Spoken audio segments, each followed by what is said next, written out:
Ladies and gentlemen, it is a genuine honour to stand in front of you tonight as Director of Global Citizen. We are so proud to be linked to this historic story about what is fundamentally a story about a movement of incredible people. Dennis and Kathy and Andrew's family representing Andrew, I know I speak for the entire room when I say thank you. Thank you for your unbelievable, unimaginable courage, determination and vision to change the world for better. You're an inspiration to us all here, and you inspire not only everybody that you meet, but those you will never meet, many of whom will go on to do great things tackling many injustices that we face. Above all, your story has proved that movements win the day. At Global Citizen, we believe that movements win the day too.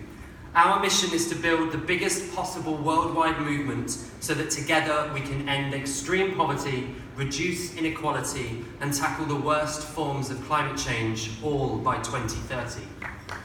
We stand to change the systems, we stand to change the structures that trap people in poverty.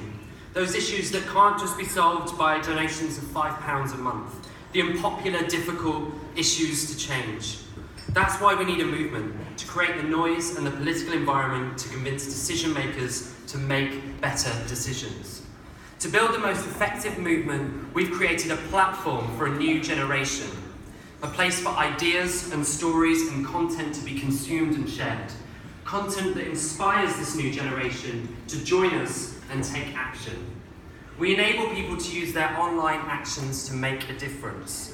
From emails and petitions to tweets and phone calls, global citizens from around the world take action on time-sensitive issues to shape decisions that will affect the world's poorest people.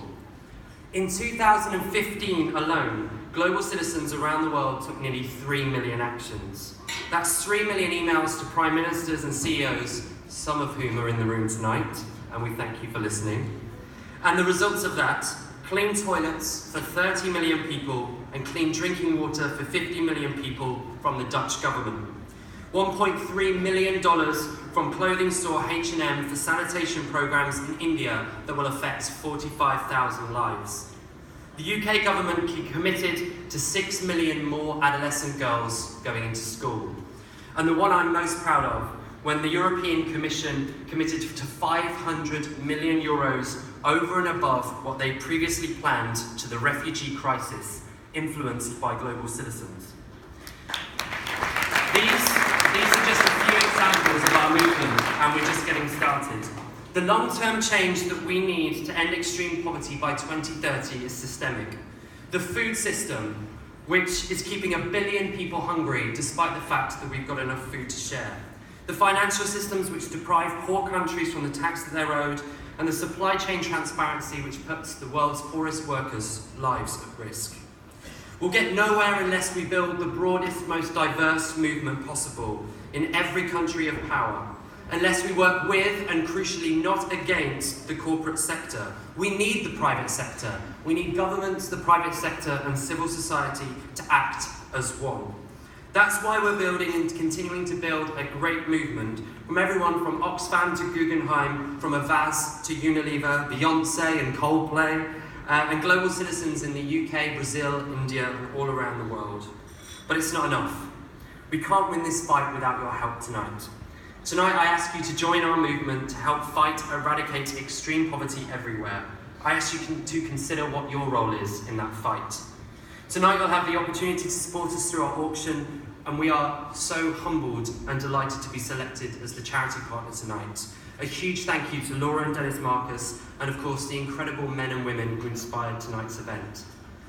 The money raised this evening will help us take our political impact to scale, tell even more incredible stories from the ground, and build that movement to eradicate extreme poverty.